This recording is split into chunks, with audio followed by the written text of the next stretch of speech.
Meus irmãos, uma boa noite a todos, que nós estejamos em paz, bem-vindos à nossa casa de oração nesta segunda-feira. Hoje nós estamos aqui substituindo o nosso irmão Nadiair, que se encontra adoentado, e ele já nos pediu na semana passada para que a gente pudesse substituí-lo. Então hoje nós temos como tema proposto para a noite, para que a gente possa parar, pensar, analisar, e à luz da doutrina espírita, entender as falas, as parábolas, a vivência de Jesus na Terra, o governador do orbe. E a nossa pergunta hoje é: por que perdoar 70 vezes 7 vezes? Porque Pedro perguntou a Jesus, ao mestre, ao rabi, se deveria perdoar as ofensas cada vez que alguém ofendesse, maltratasse a ele ou alguém muito querido dele ou dos companheiros 7 vezes? E Jesus dá uma resposta transcendente, que ecoa, reverbera até hoje, século 21, e vai ser assim por todos os séculos, na nossa vivência da eternidade. Jesus diz a ele: não, Pedro, perdoar 7 vezes não, 70 vezes 7 vezes. E Pedro entende, então, que é um número muito grande. Então, cada ofensa que se fizer a nós outros, nós vamos ter que perdoar 70 vezes 7 vezes? Sim. E esse número grande, ele tem um significado, à luz da doutrina espírita, à luz do Consolador. E que significado é esse? Tem uma significância em relação à lei de causa e efeito e tem uma relevância na significação com relação ao processo evolutivo, à lei do progresso.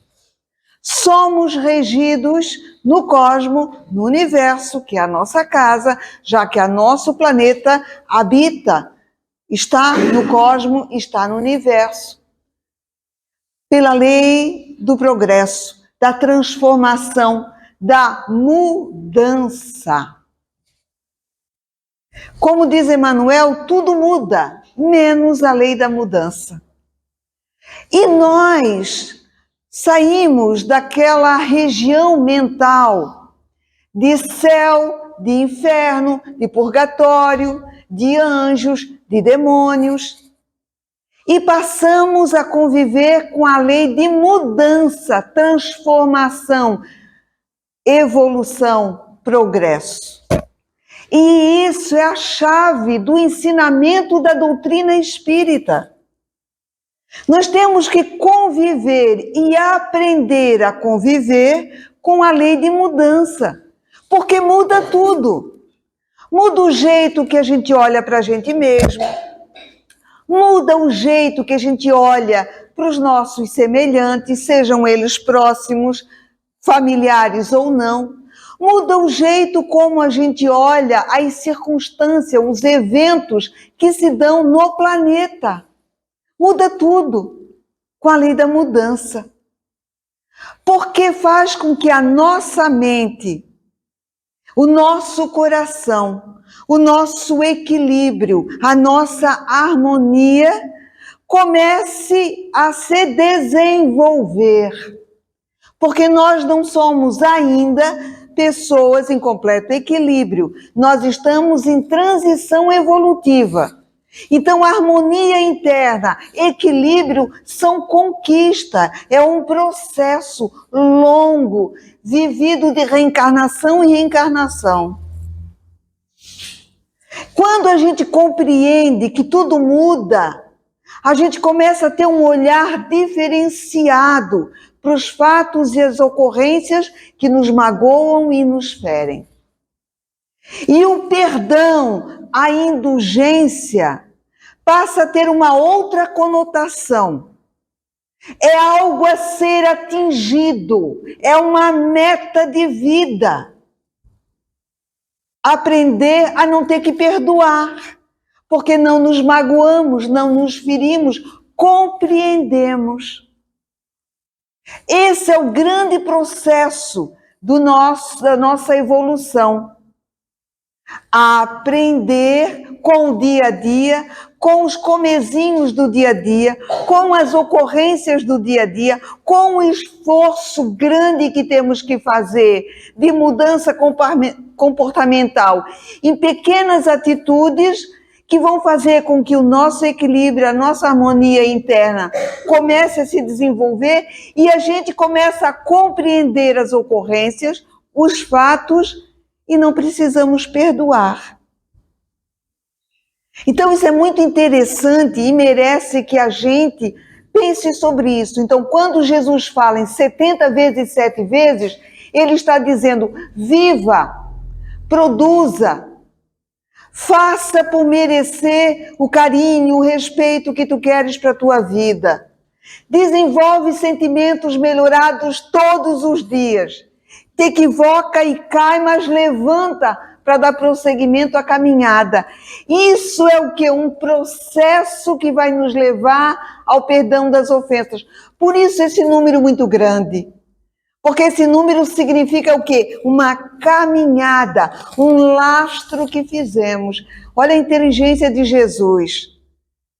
Porque as religiões que sempre nos abrigaram diziam: nós temos que perdoar as ofensas. E com certeza absoluta, muitos de nós sofreu e ainda sofre porque quer perdoar as ofensas. As mágoas, as tristezas, as decepções, as desilusões. E Jesus diz 70 vezes 7 vezes, quer dizer, caminha, vá viver a vida, cata papel de bala no chão, dá um bom dia, diz muito obrigado, chora, levanta no outro dia e recomeça. Isso é o aprendizado para perdoar as ofensas, é viver. Não precisamos estar de cama e mesa com quem nos ofendeu. Por quê? Porque os inimigos, as pessoas que nós chamamos de inimigos, as pessoas que nos machucam, não necessariamente nos atingem diretamente. Ou os nossos familiares. É a contingência do dia a dia. É o eventual emprego e nós vamos trabalhar e lá nós vamos nos defrontar com pessoas que o santo não cruza. Que a gente não consegue conviver em paz, em harmonia. Que a gente tem contrariedades em relação à pessoa, ao chefe. Às vezes é alguém que está lá na copa fazendo o cafezinho que a gente passa por lá. Mas qualquer coisa que aquela pessoa diz ou faz nos incomoda. E aquilo nos incomoda por dentro, que às vezes nos atrapalha o dia. Mas é a copeira. É quem serve o cafezinho, é quem limpa, é quem arruma. E isso é uma rotina na vida dos seres humanos da Terra. Conviver com as diferenças e com as dificuldades que essas diferenças proporcionam à nossa vida, à nossa existência. Por isso é uma rotina, esse número grande de Jesus.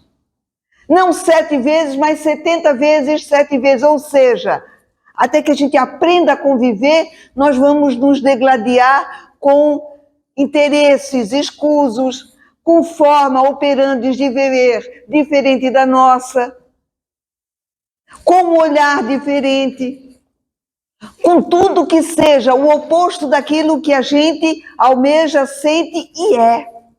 É o desafio da vida. E aí nós nos perguntamos, e como é que nós vamos fazer isso? Como é que a gente vai aprender a ser misericordioso? Porque ser misericordioso não é individualmente com esta ou aquela pessoa, é com o todo, com a situação, com o momento histórico, o momento da nossa vida. Vamos dar um exemplo. Quando Jesus esteve aqui vivendo conosco e ele desencarnou, os primeiros cristãos passaram por muitas dificuldades. E eles conviviam, e eles vendiam o que possuíam, e era o quê? Para dividir entre aqueles que conviviam e que tinham que se esconder e que tinham que viver muitas vezes assustados, mas eles conseguiam estar juntos. E tem um episódio marcante desses primeiros cristãos. Judas traiu Jesus e precisavam colocar alguém no lugar de Judas. Duas pessoas se apresentaram mais habilitadas entre a cúpula dos apóstolos e os que já estavam divulgando o evangelho de Jesus. Barrabás e também Matias, os dois. O que é que os primeiros cristãos fizeram, os apóstolos? Rezaram fervorosamente a Deus e a Jesus, pedindo que os orientasse na escolha. Provavelmente o nome dos dois foi colocado, para que fosse tirado o nome daquela pessoa que melhor pudesse estar com eles e ocupar o lugar do Judas. Tiraram o nome e quem aparece? Matias. E o outro que não ganhou, que não ficou, o que ele fez? Continuou convivendo com os apóstolos e ele vendeu a casa que ele tinha, ele vendeu tudo que ele possuía e trouxe e entregou para os apóstolos. Isso é um exemplo grandioso de misericórdia, de indulgência.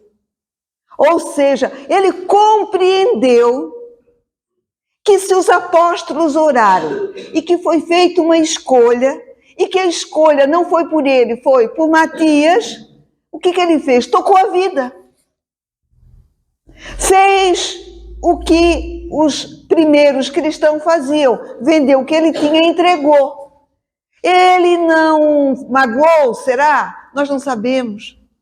O livro que traz essa história é A Casa do Caminho, Os Primeiros Cristãos, um livro muito bonito, que conta toda essa história primeira dos cristãos, A Casa do Caminho. Então vejam que esse irmão dá um exemplo do que seja essa trajetória de 70 vezes 7 vezes. A gente vai se defrontar com momentos cruciais, com o momento que a gente tem que respirar e prosseguir, porque é mais coerente, é mais sensato. O debandar, o ir embora, o não tirar e dizer, toma tudo, fica. Se pede para caminhar 2.000 léguas, caminha 4.000. Se pede para dar a túnica, dá a túnica e dá também a outra vestimenta que tem. Isso significa o quê? 70 vezes 7 vezes. Prossegue caminhando. Prossegue fazendo o teu melhor.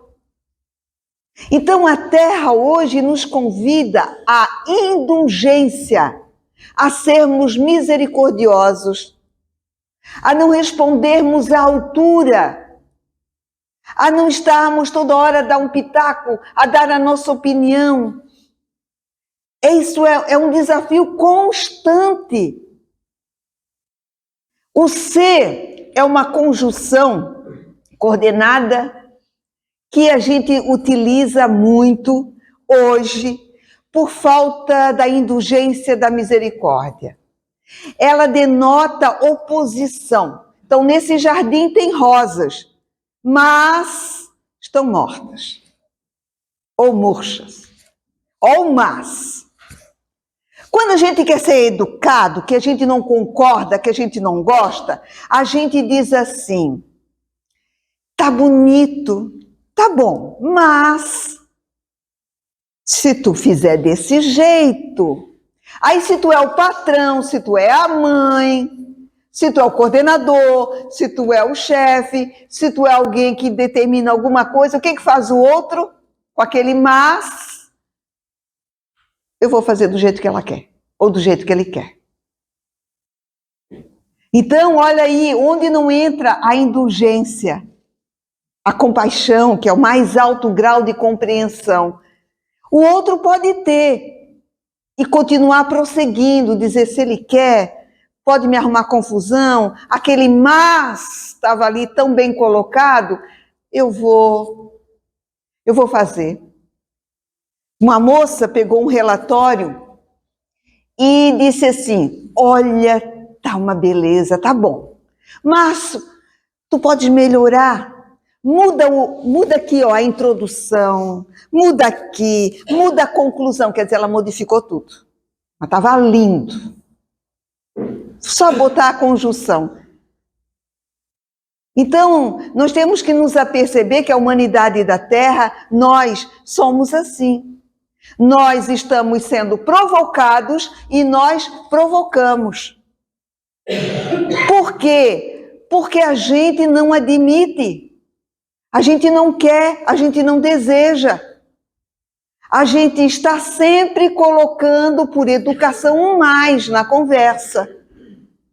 E em tudo, a gente quer modificar a postura, a conduta, a gente quer consertar.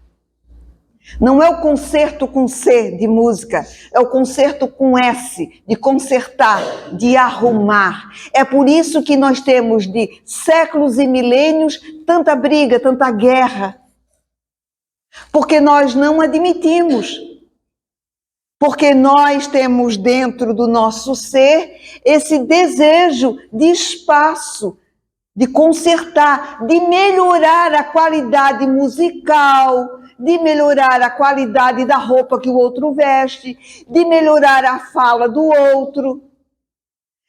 A gente quer o quê? Consertar. E que isso tem a ver com perdão, porque esse querer consertar e esse colocar o mais traz dificuldades no convívio. E nós vivemos constantemente assim, consertando, arrumando, perfeccionistas, porque a gente não acredita na mudança, a lei de progresso. Porque se a gente acreditasse na mudança, na transformação, a gente permitiria, mesmo que eu faça mais bonito, mesmo que eu faça melhor, mas já está sendo feito desse jeito. Eu vou deixar. Por quê? Porque eu me conheço. Eu sei que eu sou dominadora. Eu sei que eu quero sempre controlar. Então eu vou deixar do jeito que o outro fez. Por quê? Porque é um exercício para mim. E às vezes nós arrumamos inimigos para esta reencarnação e para a próxima. Porque a gente desencarna com aquela mágoa sofrida, daquele jeito que aquela criatura quis me consertar, não me deixou viver, não me deixou respirar, não me deixou ser quem eu sou. Ou fez alguma coisa. E aí a gente faz com que a vida no planeta fique cristalizado em zonas do passado dentro do nosso cérebro. E é assim que a maioria de nós vive. Quando alguma coisa nos fere, nos magoa, nos tira do sério, nós passamos a viver mentalmente naquele tempo, naquele lugar de mágoa, de tristeza, de angústia. E é por isso que nós temos obsessões cruéis, crudelíssimas, que passam de reencarnação para reencarnação. Ou seja, alguém que foi magoado, alguém que foi ferido, que não entendeu o tal do conserto, ou que quis consertar e viveu preso lá, e que alguém foi embora e ainda está com mágoa, está com raiva. E assim nós vivemos, reencarnando e desencarnando, com a nossa mente presa num determinado tempo da nossa existência, que nos marcou porque ferimos ou fomos feridos. E a doutrina, ela vem falar de transformação. Então, quando alguém me fere, hoje, quando alguém me magoa, quando alguém tenta consertar, vamos dar aquele exemplo da moça que fez o relatório e aquela chefe dela gentilmente disse que estava ótimo, só que a introdução poderia melhorar, isso poderia melhorar e a conclusão também. E ela teve que mudar tudo. E ela já trazia aquela magoazinha daquela mulher que era muito educada, muito fina, mas sabia dizer como a outra deveria fazer. Porque a gente dá sempre muito pitaco. E aí o que acontece? Se aquela moça que fez um relatório acredita na lei da transformação, ela iria pensar, hoje essa mulher está desse jeito. Mas com o passar do tempo, ela vai sofrer pela lei de causa e efeito, vai aparecer alguém na vida dela que também vai fazer com que ela repense, analise, ela um dia vai se transformar.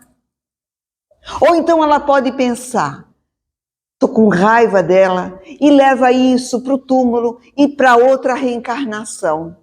Aí aquela mulher que naquele tempo gostava muito de dar pitaco, de modificar, de consertar, que a opinião dela tinha que ser a última, o que acontece? Ela se transforma, ela se modifica e ela reencarna. Mas a moça que sofreu a agressão ainda está com o pensamento lá naquela moça que tinha aquele aspecto que fazia tudo aquilo, mas ela já era outra. Ela já tinha se transformado, ela tinha outra aparência física, mentalmente ela estava se reabilitando perante a vida, se modificando pela lei de causa e efeito, sofrendo as ingências do que ela fez.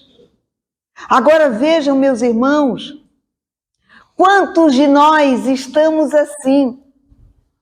Às vezes pensando em alguém, com raiva de alguém, meditando sobre o que nos foi feito e a pessoa já passou por dores acerbas, às vezes já até desencarnou e está se modificando e vai reencarnar numa outra contingência de vida, e nós estamos com o nosso pensamento fixo no fato e naquela pessoa. E a doutrina vem falar da lei do progresso, a lei da transformação, a lei da evolução. Se tudo muda, tudo se transforma, as pessoas não são as mesmas, aquela que acordou de manhã, aquela que está aqui hoje à tarde, ou aquela amanhã, no outro dia pela manhã. Agora, se eu fixo a minha mente em ocorrências ou em pessoas, eu corro o risco de estar odiando quem já não existe mais. Quem já não é mais daquela forma, daquele jeito. Por isso nós temos que desatar essas correntes. Por isso 70 vezes, 7 vezes de Jesus, significa, é para toda a eternidade, nós vamos nos transformar. E às vezes nós irritamos as pessoas com esse jeito que nós temos dominador. E aí a gente tem que se perguntar, por que aquela reação do outro? Será que não sou eu muito dominadora? Será que não sou eu a botar aquele mas para que mude do jeito que eu gosto que seja? Porque eu tenho crenças, padrões de comportamento, vivência, expectativas que me fazem ser do jeito que eu sou. Aí eu chego e já vou olhando e dizendo, isso não pode ser feito assim, isso tem que ser modificado lá. Por quê? Porque nós temos que aprender a ser indulgente. Indulgência é a capacidade, misericórdia, de olhar os acontecimentos, a vida, as pessoas e pensar, tudo está se transformando, tudo está se modificando. Aquelas pessoas ou aquela situação vai passar. Ó, Matias foi substituir Judas. E quem não ganhou para ficar no lugar, tocou a vida. Não criou laço nenhum, nem com os apóstolos, de mágoa, de rancor, não, simplesmente tocou a vida. Por quê? Porque a lei que existe é a lei de mudança. Aquele a quem me fez mal, aquele que transformou a vida no inferno, ou a situação do planeta caótica, difícil e triste do momento, vai se transformar, vai mudar. Por que eu vou me desesperar pelas ocorrências quando eu posso tocar para frente e seguir em frente? Então, 70 vezes, 7 vezes de Jesus significa siga em frente, é para frente que se anda. Não atrase o passo no passado, preso a pessoas ou ocorrências que vão desaparecer da terra, porque nada é perene, tudo se transforma. E a lei é de mudança. Então, se nós estamos com o nosso pensamento cristalizado, preso em algo ou em alguém, tira fora, segue em frente. Plante diferente, seja diferente. Cresça, evolua e pense. O outro vai mudar, vai se transformar. E eu não vou ficar presa a uma sombra, ao que não existe. Porque literalmente vai passar a não existir. Se alguma coisa física ou material, ou até emocional, vai se modificar e não vai mais existir. Enquanto nós vamos ficar presos a alguém ou alguma coisa que não existe mais. A escolha é nossa. E a doutrina vem nos libertar dizendo que a lei é de mudança, transformação. Por que é tão difícil acreditar nisso e viver baseado nessa lei? Muito difícil. Que Deus possa nos abençoar, meus irmãos, que Jesus possa nos proteger e que assim seja.